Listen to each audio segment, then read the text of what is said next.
are back with the music. Thank you very much for joining us. And thank you so much. I apologize that we have started a bit late today. We are trying to improve the process. And that is probably why we got a bit late. I'm just trying to spotlight our sign language interpreter.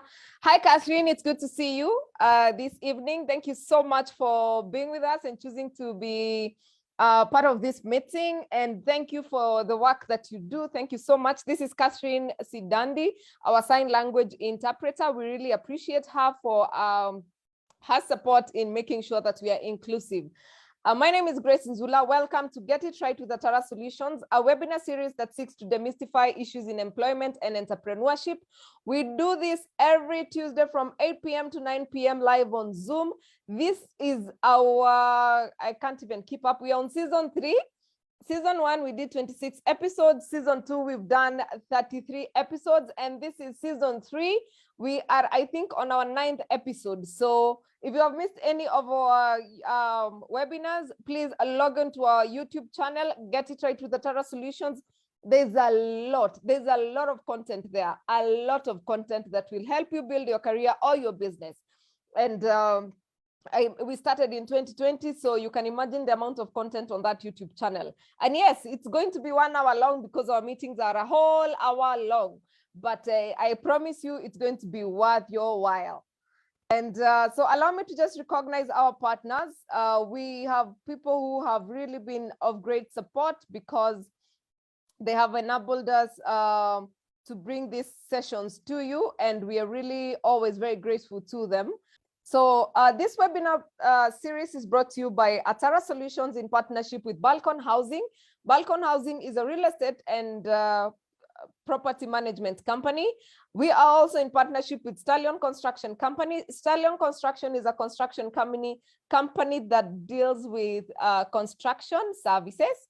That is, if you're looking to renovate your house or your office, or partition your office or your home, or you're looking to just do some repairs in your home, renovations, you're changing tiles, or you want just to create some more room, Stallion Construction Company is there for you. If you're also looking to build a home, they also build homes for you, or an office, or whatever it is, a structure that you're looking to build. You need to get in touch with a Stallion Construction Company. We have AIMS College of Business. AIMS College of Business is a college based in Nairobi that offers all business that offers all business courses from CHRP for the HR professionals who are logged in here. And you're looking to do your CHRP exam, please get in touch with AIMS Business College. They actually have online classes, and I'm sure you will enjoy your journey at AIMS Business College. So if you're looking to do your CHRP or looking for a college for your brother, your sister, the people who are sitting for exams right now will be looking to do their computers, AIMS Business College will be your answer. They have wonderful, wonderful courses. And if you need to get in touch with them, please get in touch with me and I'll be able to hook you up. We have Career Management Center. The Career Management Center is a HR consulting and training firm. Jane is a career coach. Jane is a career coach who can work with you in the journey when you're job seeking. And she has a great, great program for moms who are looking to step back into employment after taking the mommy break. And this is, if you took a break to go raise your children and you're trying to bounce back into employment, please get in touch with Jen Mutisia. She has an awesome, awesome program for you. They actually had a wonderful conference on Saturday at Hiron Potiko, which was wonderful. And then we have a Pathway Solution Services. Pathway Solution Services is a HR consulting firm as well. They do trainings on their LMS. They have a learning management system where you can just log in, go through a training by yourself. If you need support from Mr. Frank, he'll be able to give you support, but this one, it's self-paced learning, and they actually give you a certificate after you've completed the course. They have 1,000,001 courses, and I will be sharing some of them at the end of this session. And then we have a Wandi Restaurant. Wandi Restaurant is a restaurant based in Kambiti. There's an Ola petrol station. Ola petrol station that is at Kambiti. Kambiti is located on Nanyuki Nairobi Highway, or Nyeri Nairobi Highway, or Nyeri Karatina Highway. It's at Kambiti. This is past Makuyu on your way to Sagana. Wandi restaurant is located at the Ola petrol station there. Their spinach is out of this world. They have fresh juices. Oh my God. And their burgers are to die for. Ooh-wee. And then we have WeClean. WeClean is a carpet cleaning company. And actually they have started cleaning curtains.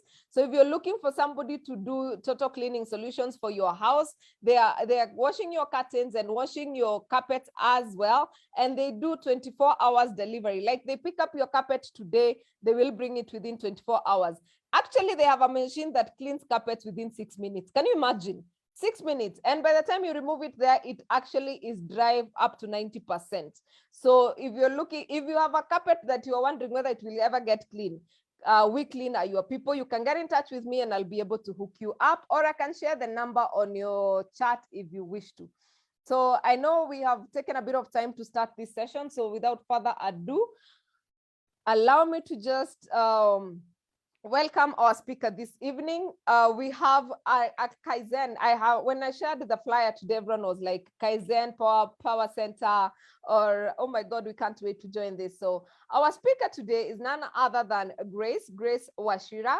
Grace Wachira is a quality. She's actually in the health sector, but her expertise is in quality.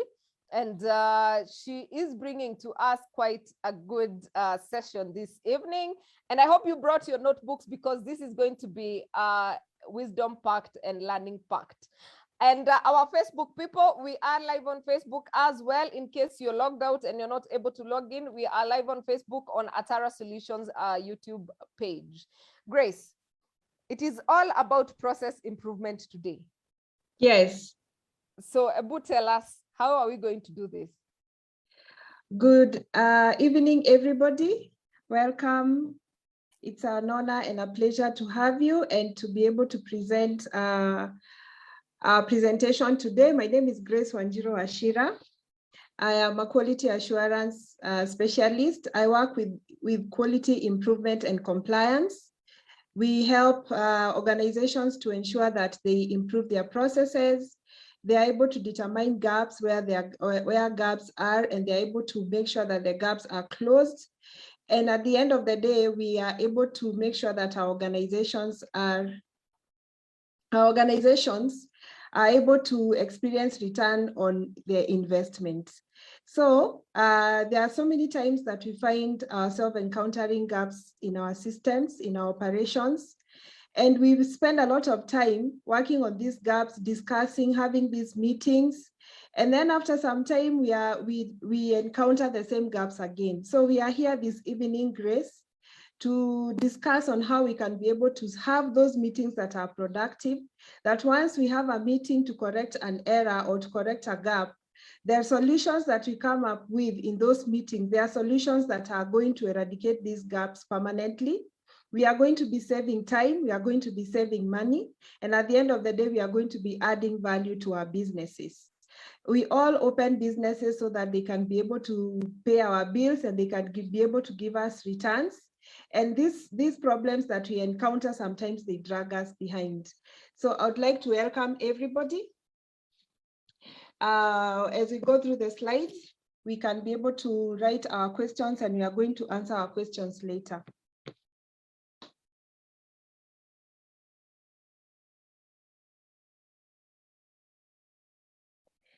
So what is root cause analysis? Root cause analysis is a tool that is used in quality improvement, where you find that every time you're seated down in those meetings, you're describing this problem. You're looking at what went wrong, of which most of the times in our organizations, we will find that things will go wrong. And sometimes we are tempted to look for the quick fix. We are tempted to look at what is this that caused the problem to happen. But at most times, it is not what is the correct reason at the end of the day. So some of the challenges that we encounter in our institutions, we have IT downtimes. You go to banks and they are telling you that the system is down. You go to hospitals and they are telling you that the the system is down. We normally experience machine and equipment downtimes. Sometimes even it's human resource errors. So all these errors that we encounter in our systems, for us to be able to come up with solutions that are permanent and solutions that are well thought and solutions that are going to be worked on and give us a good outcome, it is always good for us to follow this process that we call root cause analysis. So root cause analysis was developed by Toyota in 1930. We all know that Toyota is one of the best performing organizations in the world. It has been there for a very long time. And even as we continue to move by, we see them continuing to expand their operations, and their operations and the products are amazing. Their products actually almost outdo many other products in terms of the things that you can be able to see and the things that you can be able to experience as we use these products. So let us first look at what are the benefits of root cause analysis. What is the importance of us spending time to really look at the real problem? Because we have so many problems. There is a problem that we say, this is what caused this issue. Is there an importance of us sitting down and trying to dig deeper on what really caused this problem? One of the benefits of doing a root cause analysis is that a root cause analysis helps team members to identify the real root cause, the real problem. We have this saying that we have always heard, that it is the tip of the iceberg. A lot is what that we do not know. So when we are doing a root cause analysis, the team members are able to identify the root cause of the problem. We are also able to understand how one problem can cause chains of problems. You start by determining what one problem, and then you find that this problem could have caused to the other problem. So the next thing is to determine the relationship between. Grace, if I may interrupt, maybe you can try sharing screen. Your screen is not on your PowerPoint. Okay.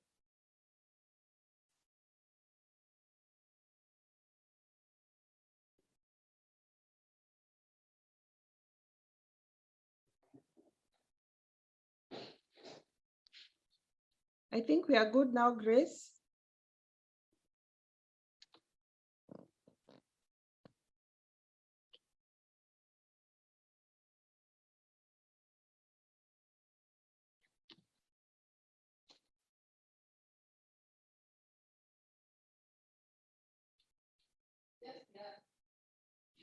Thank you, Gracie. So we are looking at the benefits of conducting a root cause analysis. The first benefit is that it helps team members to identify the root cause of the problem. We have this problem, we have identified the problem, and we are very strategic to make sure that we come up with the best solution. So as we go through the root cause analysis process, the team members are able to identify the root cause of the problem. We are also able to see how one problem can cause to chains of many other problems. You thought it is reason A, but by the end of the meeting, you discover that it is not just reason A. You have many other reasons apart from that reason that was picked up during identification of the problem. Then we determine the relationship between different problems. As you do a root cause analysis, there is a way, as you continue digging deep on what could have happened, you discover that problem A is connected to another reason, and another reason is connected to another reason. So at the end of the day, you're not just focusing on one particular issue. You find that there are so many other particular issues that you had not looked at that could be related to the main or that issue that was pointed out first.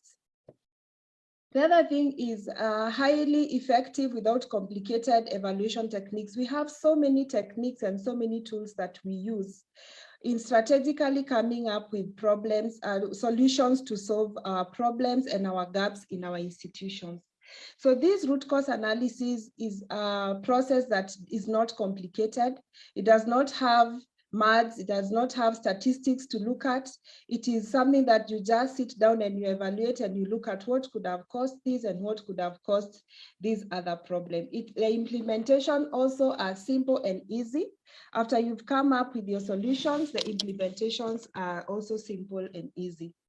So now we define the root cause analysis. A root cause analysis is defined as a factor that caused an nonconformity and should be permanently eliminated through process improvement.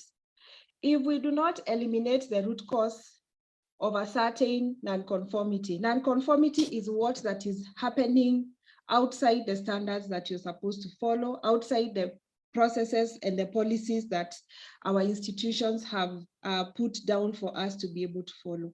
If we do not eliminate that root cause, there is a possibility that the problem is going to repeat itself again.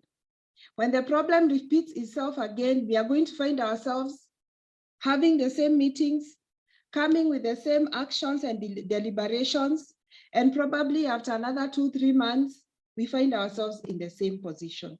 So we are here this evening to learn how can we be able to eliminate the problems that we are having in our systems, the gaps that we are encountering in our systems in a very effective manner, that after we've already written down these actions, they are going to be effective. And after implementation and evaluation, we'll find that our meetings were successful. And then after at the end of the day, there will be return on investment in our institutions. So root cause analysis is defined as a collective term that describes a wide range of approaches, tools, and techniques used to uncover these causes of problems. We have several ways that we can do a root cause analysis, and we are going to look at some of them as we continue with this webinar this evening. So comprehensively, we are looking at how to identify the root cause of an event. And we are going to be answering some of these questions. We want to know what happened. We want to know why did it happen. We also want to know how can it be prevented. And we also want to determine how will we know if the actions worked. So I would like us to have the mind of a boardroom. We are in the boardroom, or we are in our units, and we are looking at this issue that has happened that is not very desirable to us. We are looking at this customer complaint that has been given to us through the customer relations, or maybe through the social media accounts that we have for organizations, that has painted our institutions badly.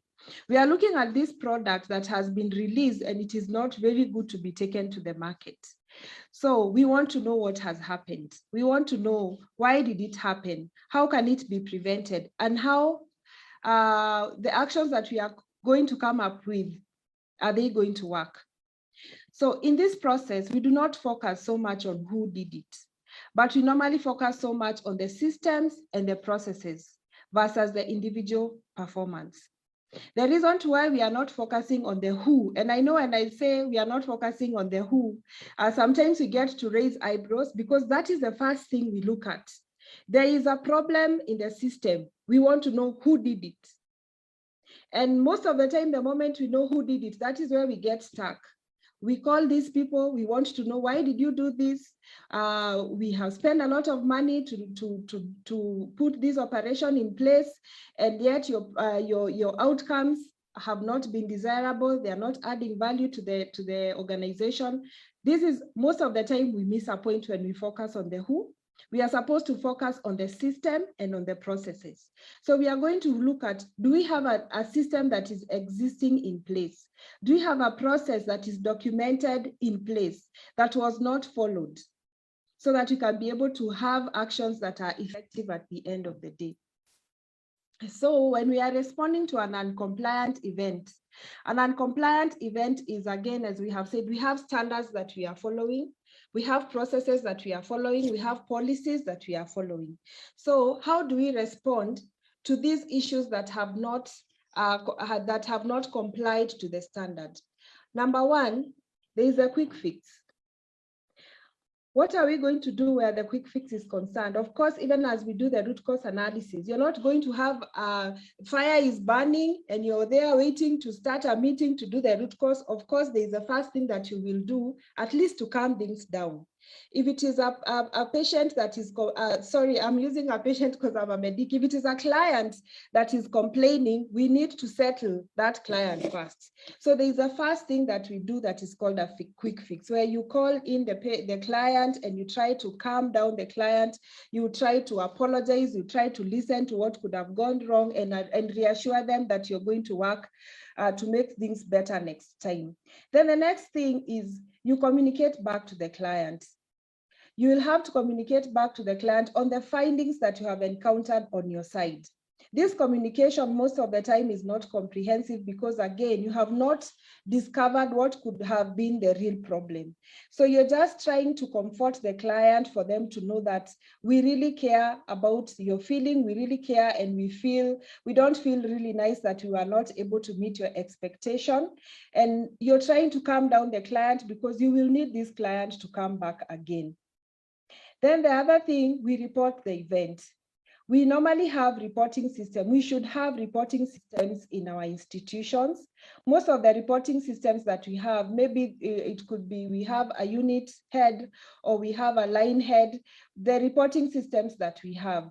But now the issue here is in our institutions, how well are the reporting systems?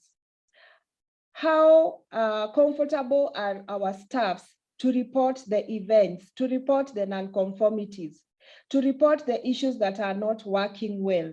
Are they able to report, or they are afraid that when they report, they are going to be stigmatized or they are going to be marked as bad, as staffs that are not really working well? And then we document the whole process. We document what is the problem. Then we are going to analyze that event, that non-conformity. And then we are going to follow up with the client. And then the seventh thing, the last thing that we do not most of the time do is healing that staff. Most of the time, our staffs or our employees find themselves in these situations where they have not followed the standards the way they are supposed to be followed, and they have released products or they have given us outcomes that are not very good for us. Do we take our time to heal these staffs? Because this is the day they say that this is the worst day of my life. You cannot imagine what I did. You cannot imagine the patient or the client posted on Facebook that I mistreated them. They posted that I did not listen to them. They posted that I shouted at them. How do we address our employees who have not complied to our standard? So this is part of addressing the events that we encounter in our systems that are not really very good for our businesses. So we go now to the root cause analysis cycle. Every time you're having a root cause analysis cycle, there are some few things that are musts in the process. Number one, you have to have a team. Number two, with the team, you will need to define the process, the problem. And then number three, you'll need to define the root cause. You'll need to implement the actions, you'll need to measure, and you'll need to sustain. When we talk about the team, there are several people who are supposed to be in that team for you to have an effective root cause analysis process. The first part, we are supposed not to have a lot, again, so many people. We can have 4 to 6 people, depending on the problem. The first person is the leader. The leader is the person that was involved so much in that process or in that operation. And then the next thing is subject matter expert, a frontline staff. A frontline staff is the person that was involved, like the staff that was really involved. For example, if you're working in the banking industry and they were releasing salaries to a certain company, and there was an error and the salaries were released twice. When we talk about the leader, we can say the unit head of that department. And then when we talk about the frontline staff, we can say about this particular staff that released, that did that transaction. And then of course, now we are saying a staff in that department, because it is always good for the department to be represented for external analysis to other departments. And then there is a person with a decision-making authority. You're going to come up with solutions that some of them are going to need structural changes or changes in the institution that are not able to be made by the common staff. So you'll need somebody like from the management team or somebody who has a higher rank in the organization. And then most importantly, you also need a client representative. A client representative, it is not the patient or the client that was involved in the event.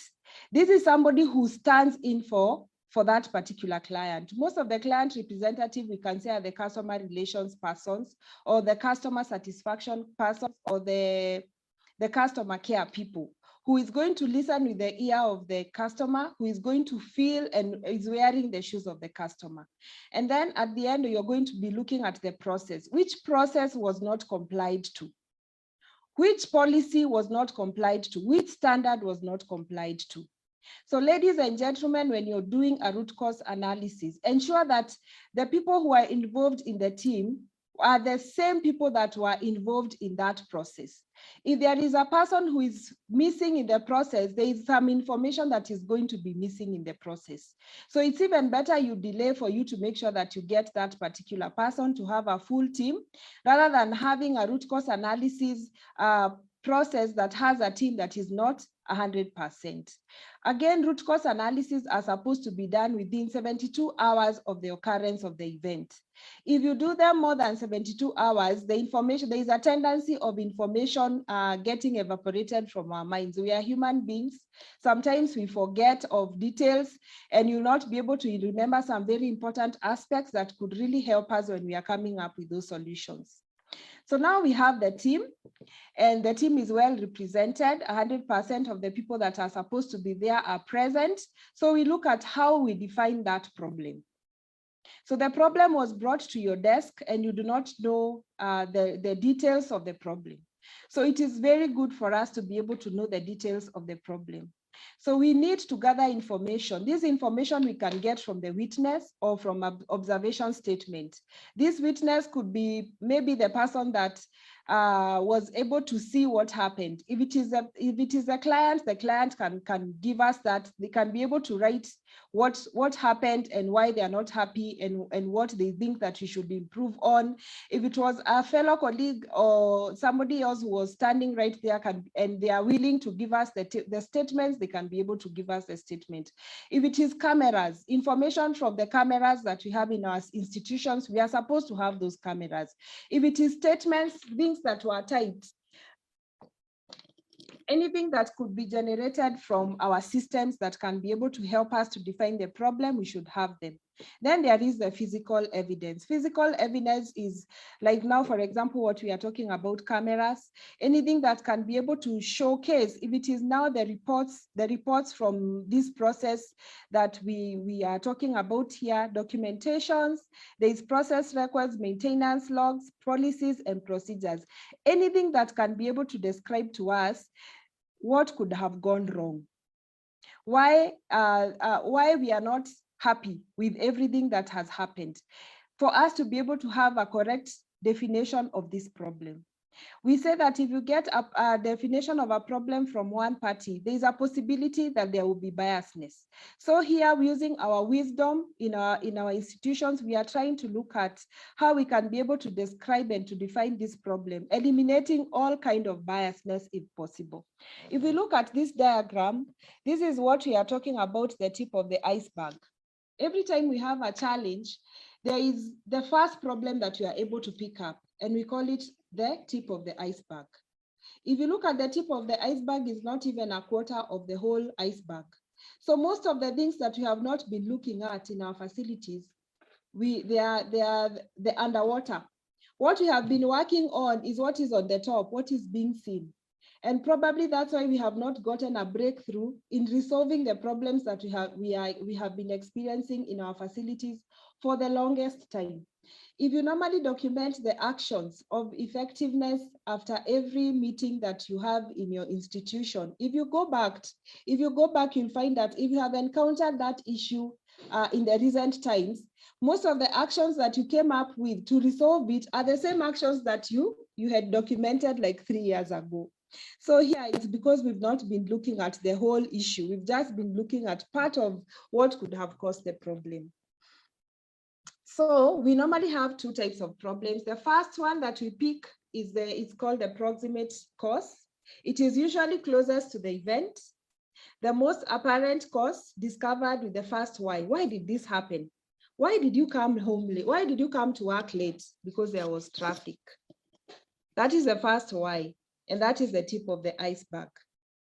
So the other thing, the other problems that we have, we normally call them the root causes. Now it's the latent or the underlying causes. And ladies and gentlemen, the underlying causes are the ones that we have not been focusing on. Probably that's why we've not been able to resolve our issues, not just at work, even in our personal lives. And this is now where we are talking about the system reason that led to the proximate cause. The reason to why you are late has so many other reasons. So for us to be able to get to these many other reasons, there is a tool, as we have said earlier. Root cause analysis has many tools that you can be able to use to get to our real causes. And one of the tools is called a 5 why, where we ask 5 whys until you get to that why where you do not have another why. Now we are looking at the underwater part of the iceberg. And these 5 whys is not only one cause, there are so many causes. And ladies and gentlemen, again, human error is not one of our root causes. Because if you say that a human error is a root cause, if you are to bring in another human, and maybe the process is not changed, the policy is not changed, there is a possibility that you'll encounter the same problems. So if we can remember that staff that we fired because they were not able to do things so nicely, and we brought in another one who was very qualified and very experienced, but unfortunately we are still experiencing the same challenges. It's because somehow we took human error as one of our root causes. And most of the time human errors are seen as the proximate causes or the tip of the iceberg. So in most of the studies that have been done and the root causes that has been made, we have found that we have common root causes. We have communication root causes where you find that communication factors could have brought the unfavorable event or the unfavorable occurrence. Environmental factors, equipment or device or IT factors, process or task factors, staff performance factors, team factors, management, supervisory workforce factors, or organizational culture and leadership factors. These are just some of the factors that could be one of the root causes that we experience in our institutions. A study was done after so many non-compliant events that were passed through a root cause analysis, and they found that poor communication or ineffective communication is one of the major root causes that we normally experience in our institutions as the result of why things did not happen the way they are supposed to happen. Another process that we have, or another tool that we have while conducting root causes, is it's called a fishbone diagram or Ishikawa diagram, where you're supposed to look at all the events that happened towards that particular process. Here we are able to look at environment. You describe how the environment was in the process of that problem to happen. You look at the materials that were present and could have contributed. You look at the methods that were used and could have contributed, the people that were present and could have contributed, the machines that were present and could have contributed, and also the measurements that you can gather to help you identify the problem. Fishbone is a bit complicated, and that's why we have said that we are going to deal with 5 whys. 5 whys is not complicated. So let us focus at 5 whys. Now here is where the deal is when we are doing our root cause analysis. We are going to have an example. We will do an example of a root cause analysis, and let us look at this problem. The problem statement is non-compliant increased repeat processes. So you're dealing with this institution that is producing products, and you find that the outcomes of the products are not really what you want. So there's a lot of repeats in the processes. There's a repeat, maybe, for example, if it is in the medical world, there's a repeat of the diagnostics or repeat of lab tests. The lab test was done and it was not what the doctor expected. If it is the industries, a product was produced and it is not the product that was expected. So we are looking at this problem where we are encountering so many repeat processes. In the process of repeating, there is wastage of time, there is wastage of money, there is wastage of resources. So we ask ourselves the first why. Why are we having increased repeat processes? So the first why, we will say that the staffs are not complying to the correct processes. We are not following the SOPs, the standard operating procedures. We are not following the process. Because so-and-so, when he's on call or when he's on duty, we do not have repeat processes. But when another person is on duty, we are having repeat processes. So the first why here we would say is because the staffs are not complying to the correct process. If we are not aware about the root cause analysis process, you will find us now, we will be focusing on why we are not complying to the correct process.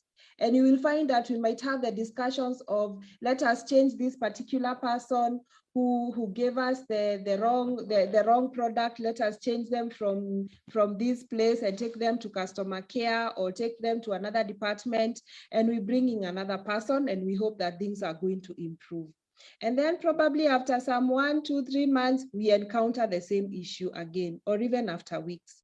So we go to the next why. Why are staffs not complying to the correct processes? Haya. And then we find documented processes are not existing. Kumbe, we do not even have a documented process. There is a process, yes, but where is it documented? We do not have a process that's documented. Why don't we have a process that is existing, a documented process existing? Because the documentation process was not described as a role to anyone. So we've started our operations. We know what we are supposed to do because we learned in school. There is nowhere that is documented to remind us or to help do orientations to the new staff or to be able to help us train the trainees that come to us from school. And then we discover it's because apparently there is nobody that was described to ensure that we have documented processes. There is nobody who has been assigned that role to make sure that all the operations in the system are documented. Because we say what is not documented is not done. If you do not have if you have a process that is not documented, there is a possibility that you are not able to know how well it is done because you do not have a standard to compare it with. Then we discover why don't we have a person that has been described to have this role of documentation? It's because we are not having existing process audit. We are not auditing our processes. And by auditing our processes, we don't necessarily need to employ a firm to come and audit our processes. We can even benchmark online. We can benchmark through the phone. We can benchmark with the standards that have been put there before in other organizations that are working like ours. So you can say in this industry, these processes that we are doing are supposed to be done like this. Let us see how well we are doing our processes. We can do our audits internally without necessarily looking out for other people out there, spending money to pay people to come and audit. Before we get to that point, we can do the audits internally. Why are we not doing audits internally? Why are we not having our processes being audited? Because there is an involvement of the process experts in their operations. So you find that at the end of the day, we do not have a specific person who understands these operations very well. And initially we thought it is because the staff is not complying to the correct process. And then at the end of the day, we come to discover, kumbe, in this facility, we do not even have an expert of this kind of operation. So again, we have to sit down and see what are the actions that we are supposed to put in place to make sure that we have documented processes We are auditing our processes, whether they are being complied to. And then we have an expert who is able to guide us to make sure that our operations are going to give us the best outcomes. So looking at these slides, we are able to appreciate why the first reason or the first problem or the first cause is it is not always the correct cause. It is not always the 100% cause that you can rely on. So we have done our 5 whys and we are content. And by the way, it's not just it is not a must for them to be 5. You can get to 5 and you discover that you have another why and another why. The beauty of the whys is every why has a solution. When you talk about staffs are not complying to the correct processes, there is a solution for that. Documented processes not existing, there is a solution for that. The documentation process, it's not described as a role to anyone, there is a solution for that. Non-existing process audit, there is a solution for that. So the more you get your whys, the more you get solutions towards your problem. The more you're going to improve your processes, the more you're going to have the correct and the best outcomes that you desire, the more you're going to meet your customers' expectations and even exceed their expectations, the more you're going to attract many customers, the more you're going to improve your return on investment, and the more the staffs and the owners of the company are going to be happy. So this is something that we are supposed to consider and start doing and practicing in our facilities. So the last why that you will be able to get is normally the notorious reason. It is the notorious reasons that if you do not handle, if you do not work on it, you will again go back to the drawing board at some point. So we want to confirm whether our root cause is correct, whether our last why is correct, or the other whys that we have determined are correct. Because the why number 1, the why number 2, the why number 3, the why number 4, or number 5, or number 6, most of the time, if you handle that why alone, it might not give you the breakthrough that you want. So there is always a way to confirm whether your root causes are right. If you remember in high school, we used to do the litmus paper test. If you put the litmus paper in acid, it used to turn what, red or blue. So we were able to confirm whether it's water or it's acid using the litmus paper. So this slide is like that process of the litmus, where you're able to test all your root causes to these questions and ask yourself, if that's why, would the problem have occurred if this cause had not been present? We go back to our slides. So the first why, we are having increased repeat processes because the staff is not complying to the correct process. Then we say, if the staffs were complying to the correct process, would we have this problem? Will this problem recur itself? Yes or no? It is going to recur itself because this is a company that is growing. You might have very competent people at that particular time that are complying to the processes, but tomorrow you will need to employ others. You do not know whether they will come with the expertise and the skills that are required to comply to the processes. And then operations keeps on changing. So you cannot rely on a staff to say that you might not experience this problem again. So if we were only to focus on that the staffs are not complying to the process and ensure that now the staffs are complying to the process, there is a possibility that this problem is going to recur again. Number 2, will the problem recur due to the same causal factor if this cause is corrected or eliminated? Again, we can look at the why number 2, documented processes not existing. So if we have the documented processes existing, is there a possibility that we might have recurrent products again, or processes are going to repeat themselves again? There is a possibility because we are not auditing whether we are doing the right thing. We have the right documentations, but are we auditing whether these documentations are being complied or not? The other thing is, will similar conditions recur if this cause is corrected or eliminated? Let us look at our last why. Non-involvement of process experts in the operations. If we bring in a process expert in our operation,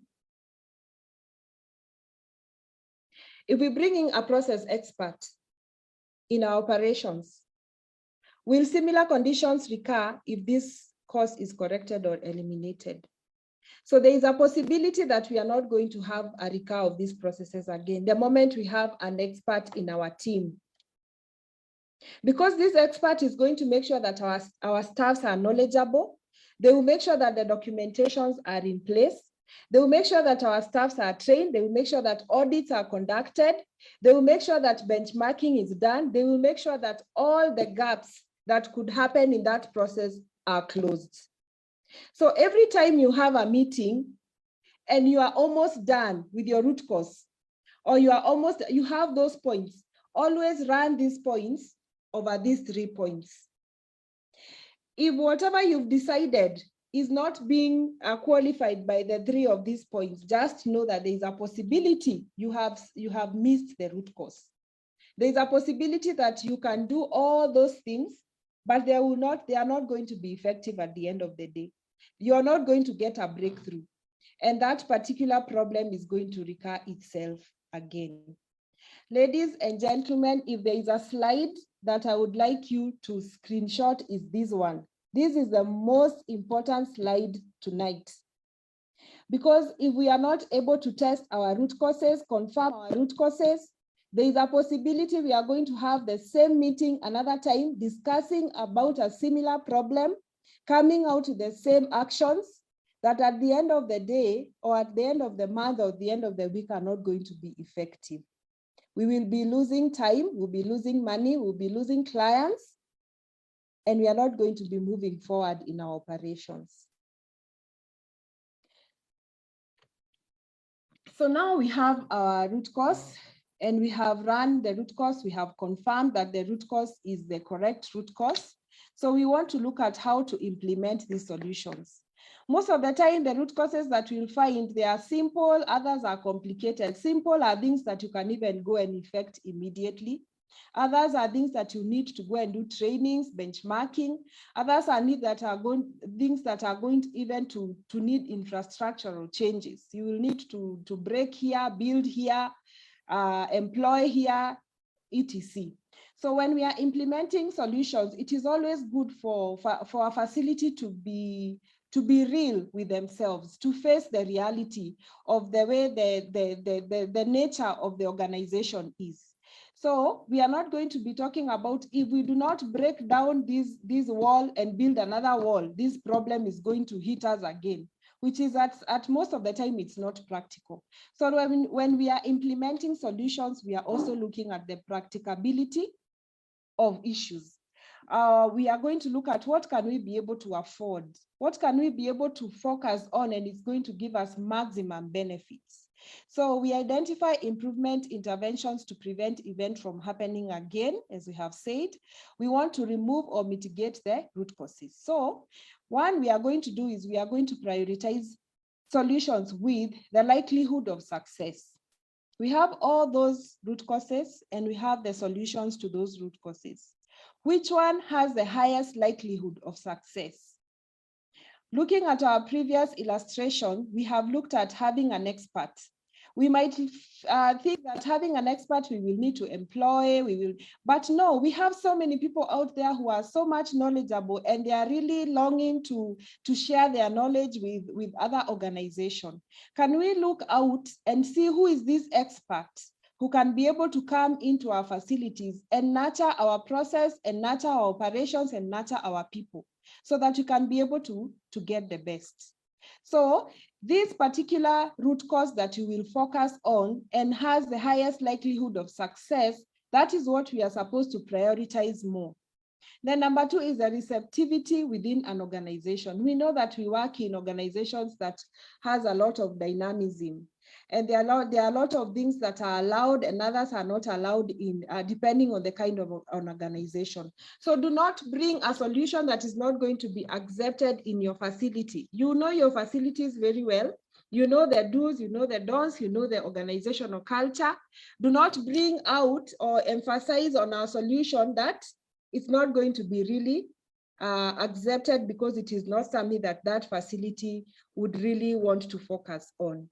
The other thing is short implementation time. Let us also focus on the solutions that are going to take as minimum time as possible, because we don't want to waste time trying to solve an issue that is going to take a lot of time. We are missing on our clients, we are going down on our market share, etc.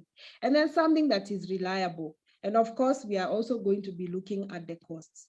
So when you have all those root causes and you have all those solutions for the root causes, let us also consider these issues when we are prioritizing our solutions, so that we are not going to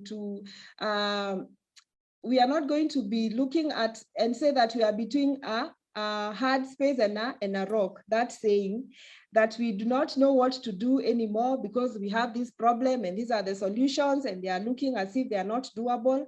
Let us look at what is doable for the benefit of our process, for the benefit of our organizations.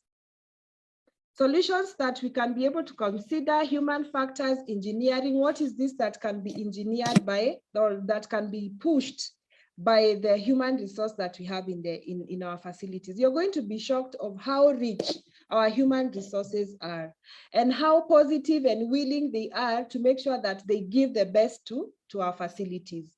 So it is a responsibility that we have to encourage our colleagues and to encourage each other to be able to see that vision for the facility coming true, and to put this implementation of the mission, of the actions every day, to make sure that we are able to come out of the problems that we are having. So the human resource is very important when we are working on solving our problems and our solutions. Then we are looking at health information technology. If there is a point that you can be able to engage your IT and sorry for the health, or it is the information technology, if there is a way we can be able to engage information technology in our facilities, it's going to be really helpful. If we are talking of a facility that is still doing the cashier process manually and you are experiencing fraud, you're experiencing money running away all the time, you don't even know the loopholes of where money is going on, you've tried to have the most unique color of receipts, but you're still experiencing money running away, can we be able to integrate our systems in a way that we are not going to be working with manual things anymore? And then client-centered care. This is the deal, guys. Client-centered care. Work with your client in the process of receiving that service. Let them know that you care, that they need to give back their feedbacks. And the moment you receive their feedback, let them know that you are acting on that feedback. What kind of feedback, customer feedback options do we have in our facilities? Do we even care to know that the patient or the client or the customer needed to give us feedback? Or do we always feel because we gave our best, the client feels it is our best? When you talk about quality of service, it is two-way. There is a customer's eye and there is a provider's eye. The provider will always give the best as the way they know in terms of their skills and their experts and their experience, sorry. And then now the customer is on the other side. They have come to another, they are coming from another facility or they are coming from another country. They have different expectations. Then you have given them what you know is best. But to them, your best is not even a quarter of their best. So we have a responsibility when we are coming up with the solutions. Customer-centered care. We work with our customers to know the feedback from the services that we give. They give us an opportunity to improve. They give us an opportunity to applaud our staffs who are doing very well. They give us an opportunity for free marketing out there on social media. If they are happy, you find them saying, I went to this facility, their turnaround times are very good, their staffs are very good, they are clean, the facilities are very clean. So let us capitalize on the client, and there's a missing eye, sorry, the client-centered care, because the client is always going to push us forward in a way that maybe we cannot be able to do in our own capacity. And then the next thing is checklists. We sometimes rely on our own mind to be able to do the right thing. In those rooms where the operations are happening, can we have checklists to remind us on what is supposed to be done? Where you check, when you come in the morning, you write the things that are expected for the day. When you're leaving in the evening, you're supposed to check whether those things have happened, to be able to remind us. As human beings, there's a lot that happens in our minds. Most of the time, if we rely on our heads, we end up losing the point. So as we continue to implement our actions, let us have an action plan. An action plan is going to help us to time ourselves and also to ensure that all the things that we have spoken are going to be done. This is an example of how to come up with an action plan.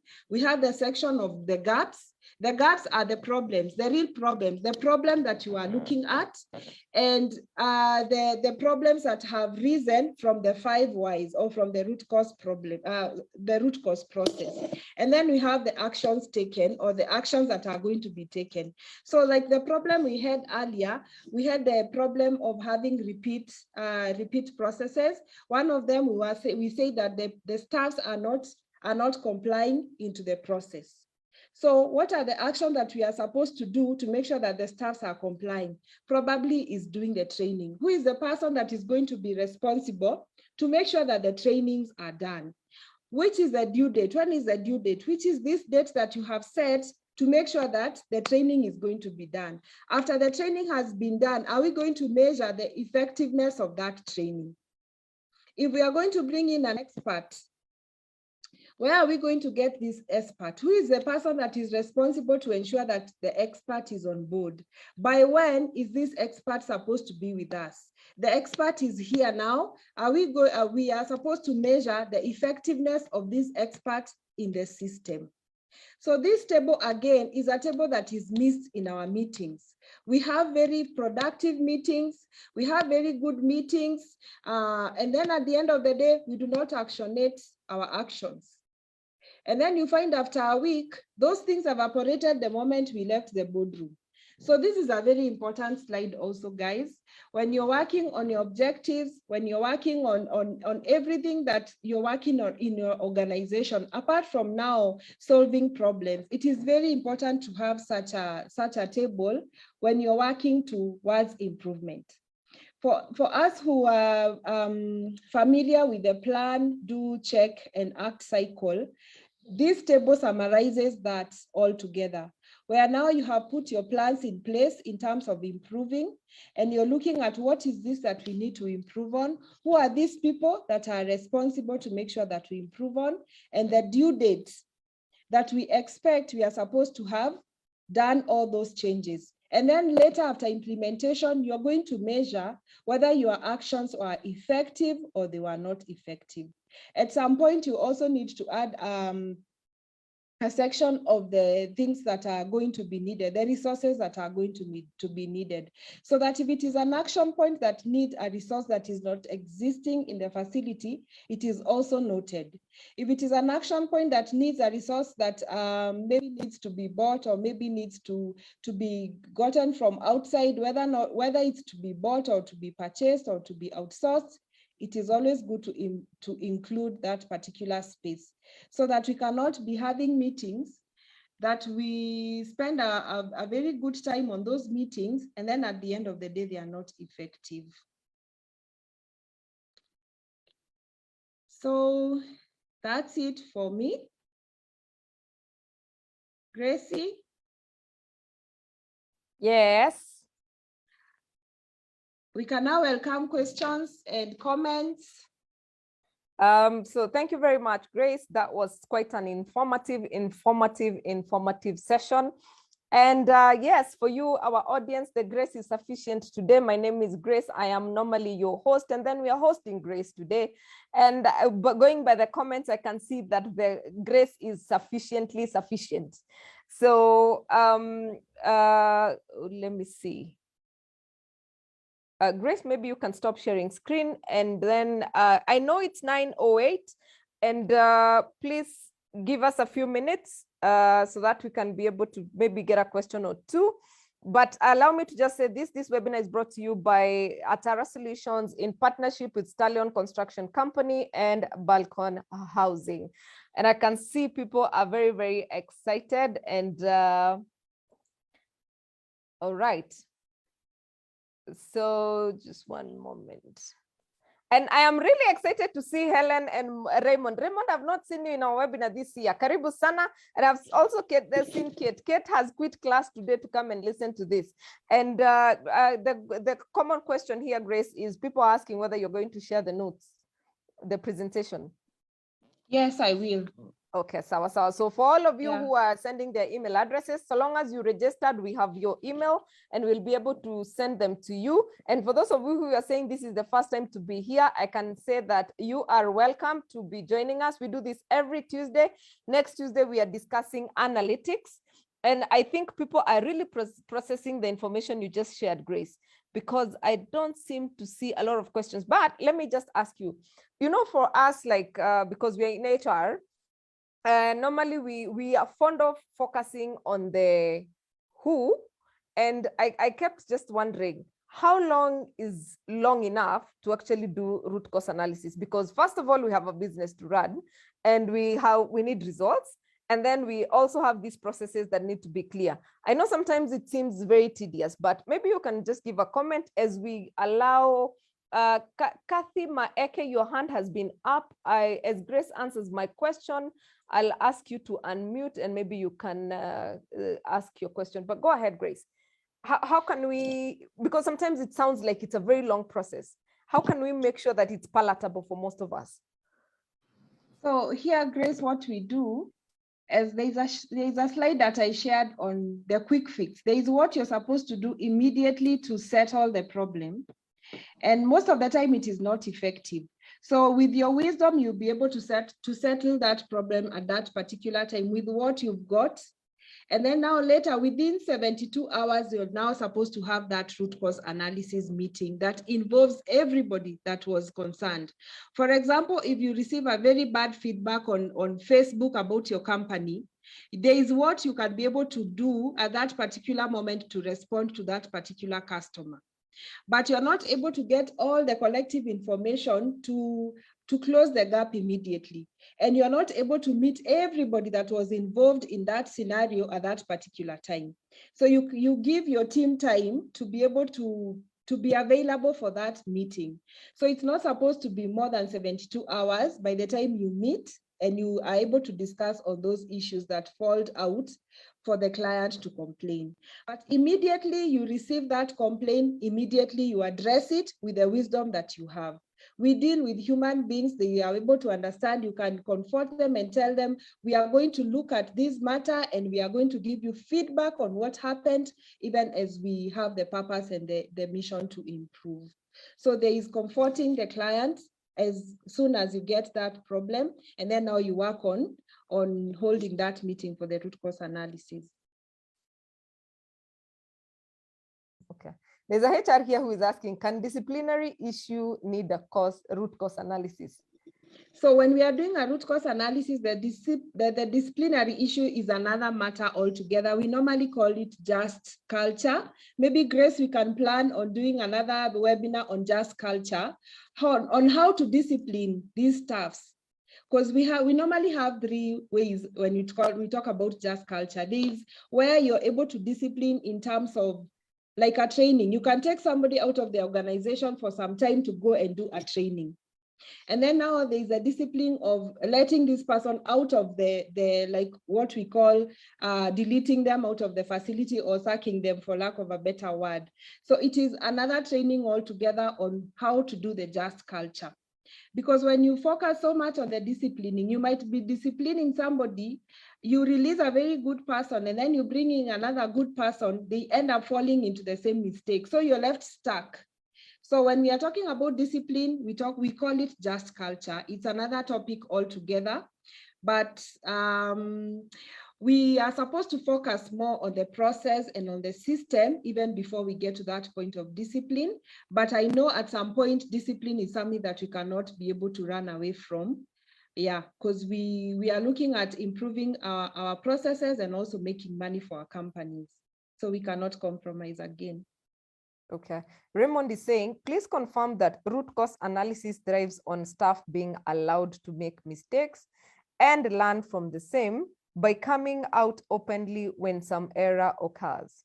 Yes, yes, yes, yes.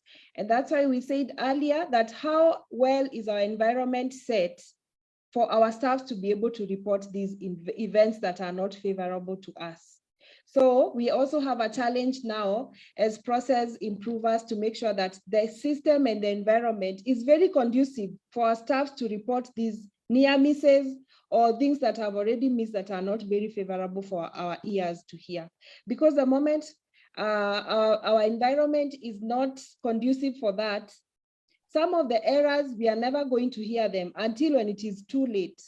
But when we set our environments in a way that our staffs have the confidence to present these events to us, we will be able to catch this rat before it gets to eat all our maize in the granary.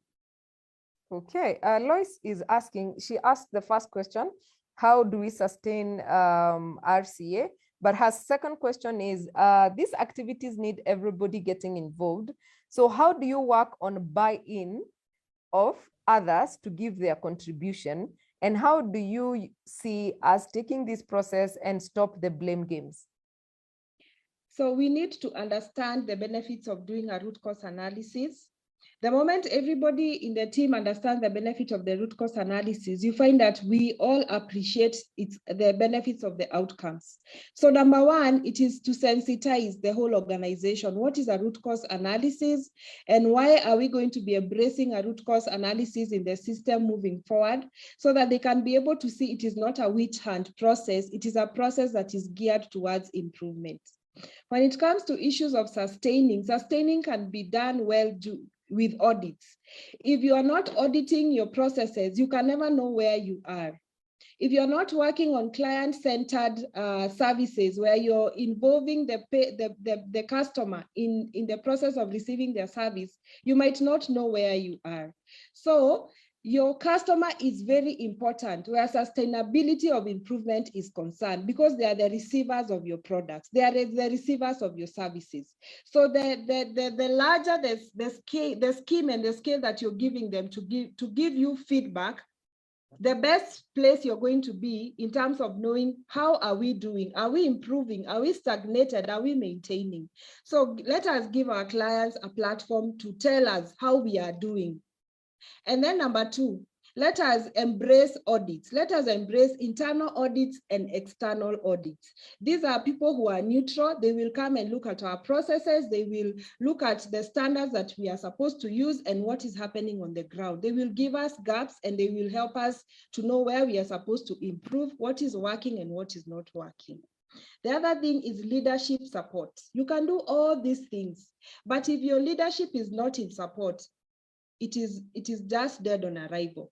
So the leadership, the people who are in the leadership are supposed to embrace all this and they are supposed to know the importance of these things so that they can be able to support the staffs and this process of root cause analysis. Because at the end of the day, when you find root cause analysis involves issues to do with money, you will need to do some changes here and there. And some of these things, it is only the leadership of the facility or the organizations that are able to make these things happen. So leadership support is very important in sustaining in the sustainers of improvement. Excellent, excellent. Kathy, maybe you can go. I allowed you to speak. Maybe you can unmute yourself. Kathy Maeke. Kathy Maeke, your hand had been up. Okay. There was a question from Pamela who is saying, are there courses or trainings to equip teams appointed for RCA that you can recommend? And yes, Grace is a trainer in these things. You can call her to your organizations and she'll be able to support your RCA teams. She's actually a quality assurance expert. She has a whole master's in this. So if you're looking, and not theoretical only, she has even practiced. So if you're looking for somebody to support your team in root cause analysis, culture, and all these things, she will be the right person for you. You can get in touch with her. Maybe Grace, you can mention a few courses that you're able to take teams through. Yes, we have several courses where root cause analysis is concerned. Basically, we are looking at the tools of improvement in our facilities. There are so many tools that you can be able to train your facility and your staffs where improvement is concerned. We are looking at Six Sigma, we are looking at PDCA cycles, we are looking at the diagram that I've shown you, it's called a fishbone diagram. We are looking at Pareto charts. There are so many ways that you can be able to sit down with you and your organization and see what is going to work best for you, depending on the size of your operations and even the nature of the staffs and the nature of the business that you do. So you can get to Grace, and Grace is going to share with you my contacts so that you can be able to discuss on how we can improve your systems together. It is doable. It is absolutely doable. So yeah. Allow me to just mention that this webinar series is brought to you by Atara Solutions in partnership with Stallion Construction Company and Balcon Housing. So I promised to tell you the courses that are offered by Pathway Solutions, who is one of our partners. They have classified their courses. There's courses that will help you develop your career. There are courses that will help you personally develop.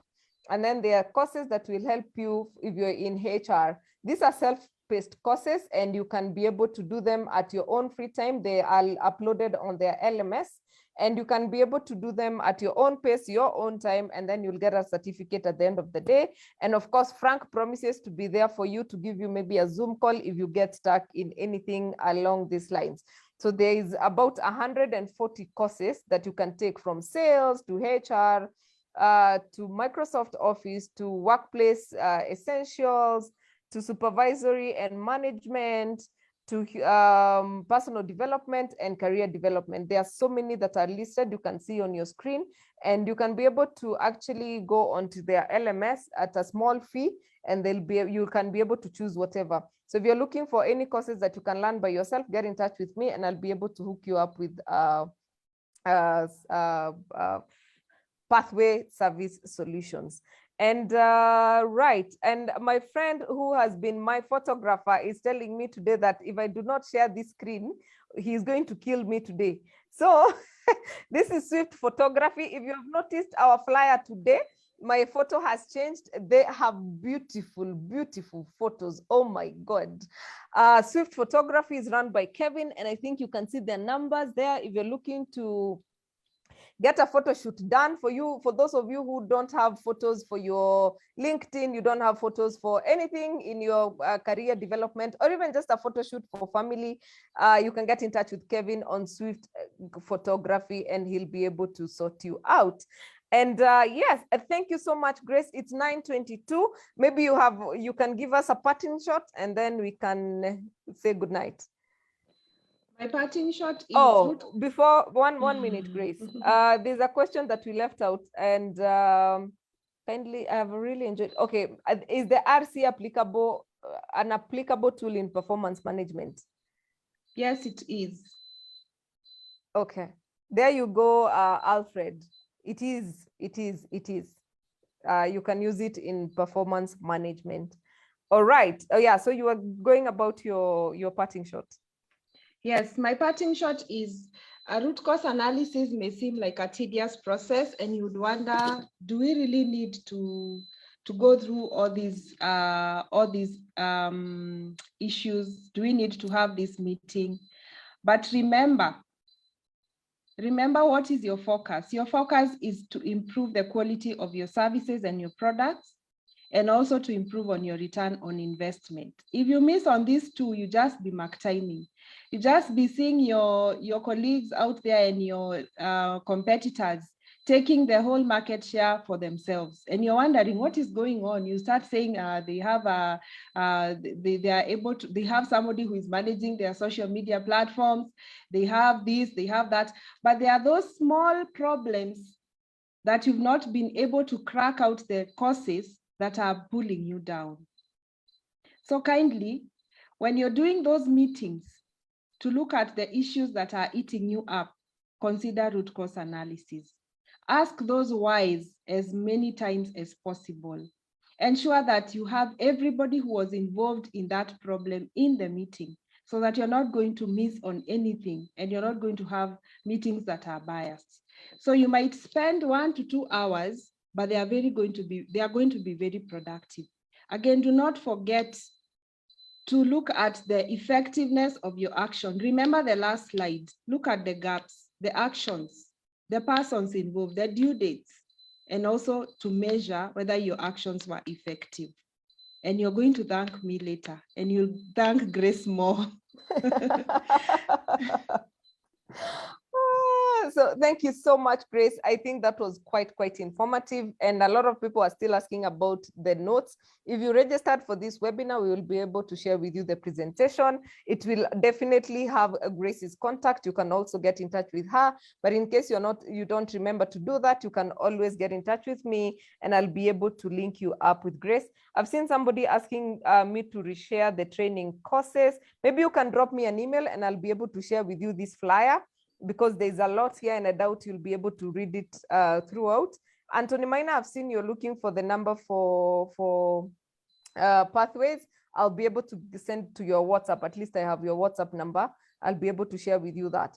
And Helen, I've seen you requesting for this. Please, you can email me on grace@atarasolutions.co.ke and I'll send it to you so that you can be able to reach out to Frank and team for further training or further engagement.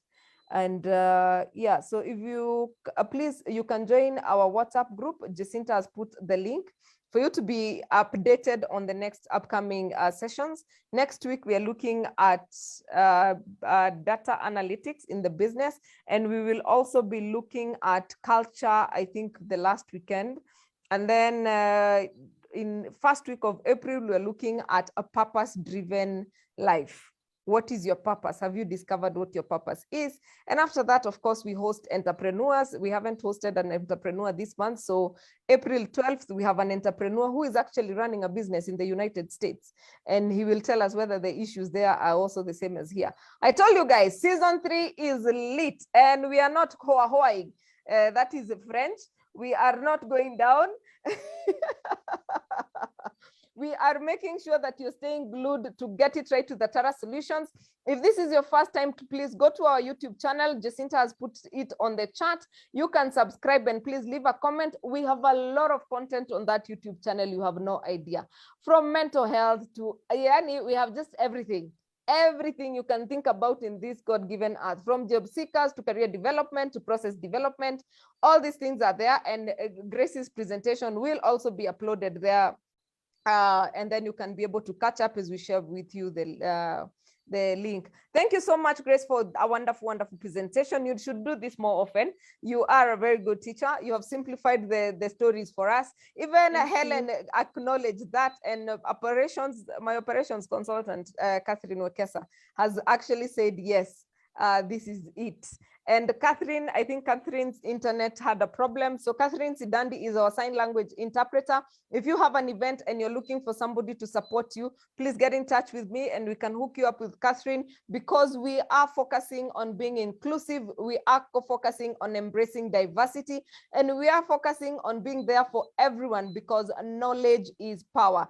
Thank you so much, guys, for being with us. We apologize that we have really gone beyond time, but I'm sure you have enjoyed the session. And I'm sure it has been worth your while. Other than that, I have been your host. My name is Grace Nzula, and I am a consultant and trainer with Atara Solutions. You can like our Facebook page, Atara Solutions. You can subscribe to our YouTube channel, Get It Right with Atara Solutions. We are on Instagram as Atara Solutions. And on LinkedIn, I am CHRPK Grace Nzula. Let's connect, let's keep in touch. And as always, you guys are awesome. Thank you so much for making the time. If you are not in Kenya, asante sana for making the time. We really, really appreciate you. Let's do this again next Tuesday as we look at data analytics. You know, right now they are saying that the world is being run by technology. So how do we leverage on technologies in our business? And HR professionals, I'm sure you know our speaker for next week. So good night. As Grace engages in the chat, let me play some music. Thank you.